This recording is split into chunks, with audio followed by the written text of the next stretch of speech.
pukul 13 waktu Indonesia Barat. Radio Republik Indonesia Palembang dengan Warta Berita.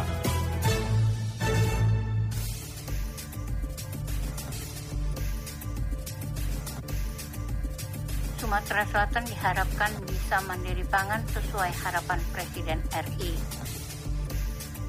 Berdasarkan pantauan satelit BPBD Sumsel, hari ini tidak terdapat titik hotspot di wilayah Sumatera Selatan.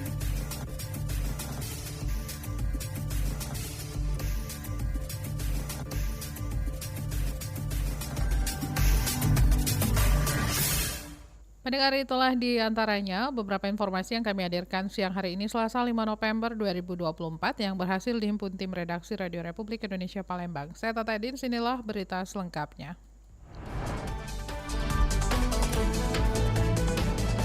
Sumsel diharapkan bisa mandiri pangan sesuai harapan Presiden Republik Indonesia. Pemerintah Provinsi Sumatera Selatan mengajak masyarakat untuk bisa mandiri pangan, menyusul potensi ancaman krisis pangan yang bisa terjadi di beberapa tahun ke depan. Hal tersebut diungkapkan Kepala Dinas Ketahanan Pangan Sumatera Selatan Ruswan Effendi.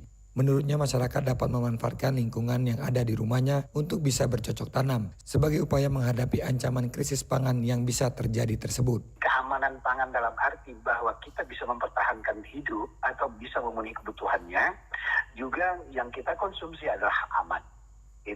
Nah, itulah makanya salah satu programnya adalah Sumsel Mandiri Pangan. Sumsel Mandiri Pangan ini kita tentunya diajak untuk merubah mindset dari pembeli menjadi penghasil. Itu yang pertama. Kedua, bahwa kebutuhan pangan dan gizi kita harus dipenuhi dari lingkungan kita, dari rumah tangga kita, dengan memanfaatkan lahan-lahan sempit, dengan menanam budidaya sayur-sayuran, dan juga tentunya protein-protein yang dihasilkan dari baik itu dari ikan maupun dari hewani. Ruswan Effendi juga menambahkan, dengan upaya mandiri pangan yang ada di lingkungan keluarga dapat mengatasi masalah inflasi dengan menekan harga komoditi yang ada. Dari Palembang, Sumatera Selatan, Aditya melaporkan. Pemerintah Kota Palembang, pendengar, menjadi terbaik kedua nasional penyelenggara simpul jaringan informasi geospasial. Informasi ini nanti kami akan hadirkan setelah informasi dari BPBD Sumsel bahwa pantauan satelit BPBD Sumsel hari ini tidak terdapat titik hotspot di wilayah Sumatera Selatan. Kebakaran hutan dan lahan atau karhutla di Sumatera Selatan mulai padam. Sebelumnya titik hotspot di Sumatera Selatan mencapai 20 titik hotspot. Berdasarkan pantauan satelit BPBD Sumatera Selatan, saat ini jumlah titik panas terus menurun hingga tadi malam titik hotspot di wilayah Sumatera Selatan tidak terdapat lagi titik panas.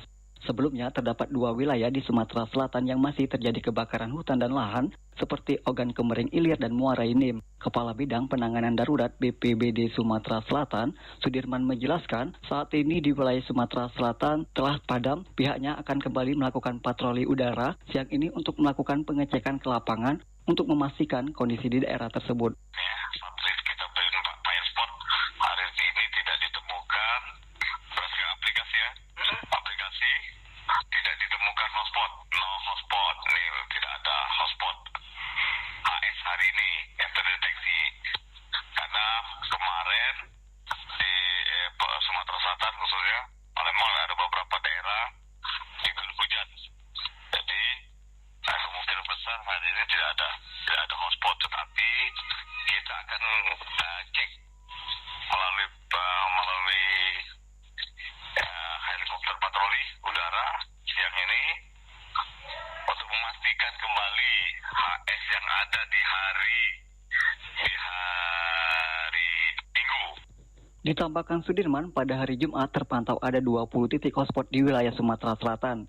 Hingga Sabtu tersisa 1 titik hotspot dan hari Minggu hingga hari ini dari pantauan satelit tidak ada lagi titik hotspot di Sumatera Selatan. Penurunan titik hotspot ini terjadi seiring dengan turunnya hujan di sebagian besar di wilayah Sumatera Selatan pada sore hingga malam kemarin.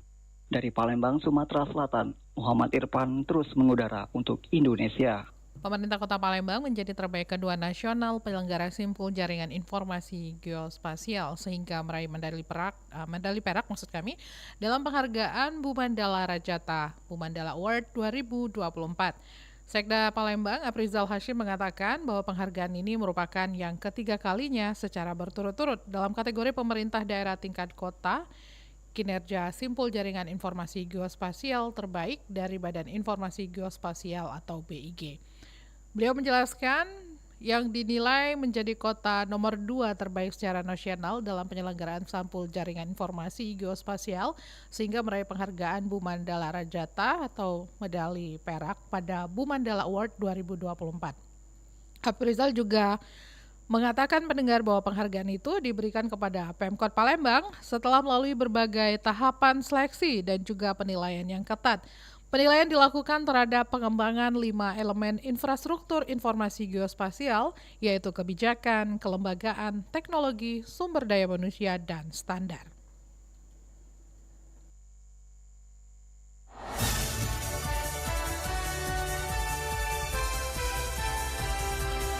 Warta Berita Radio Republik Indonesia Palembang.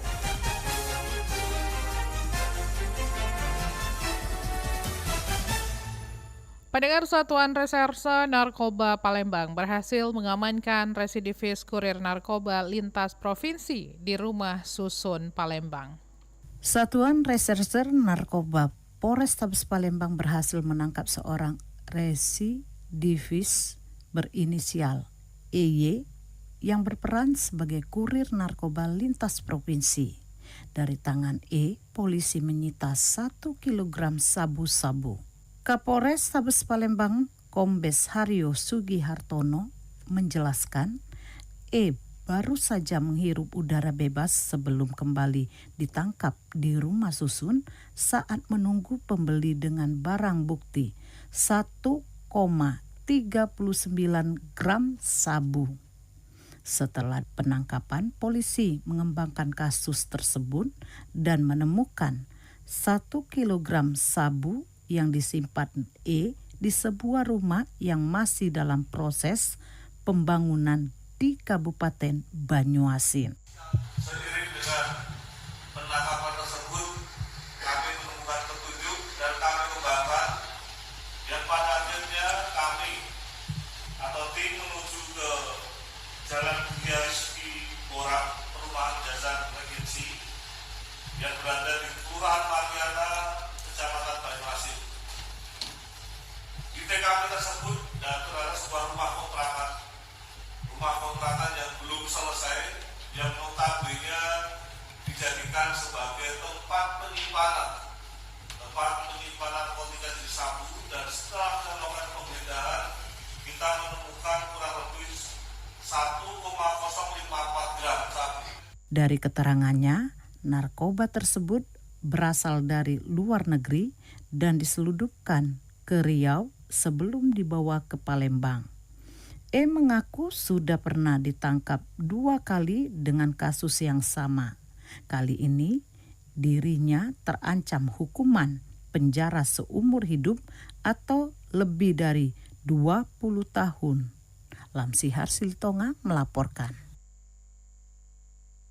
Warta berita ini disiarkan oleh Pro 1 Radio Republik Indonesia Palembang. Anda juga dapat mengakses audio streaming kami di rri.co.id dan aplikasi RRI Digital. Pendengar, Pemkot Palembang memasukkan 143 agenda kegiatan dalam kalender wisata tahun 2025 untuk menarik kunjungan wisatawan ke daerah. Kepala Dinas Pariwisata Kota Palembang Sulaiman Amin mengatakan sebanyak 143 kegiatan akan berlangsung di Kota Palembang selama tahun 2025. Dari 143 agenda tersebut, terdapat top 10 kegiatan yang menjadi unggulan mulai dari Ziarah Kubro, Festival Sriwijaya, Cap Gome Pulau Kemaro, Festival Jazz Dunia, Bidar, Palembang Expo, Festival Band, Ampera Tourism Run, Sriwijaya Lanterns Festival, dan Malam Penganugerahan Bujang Gadis Palembang.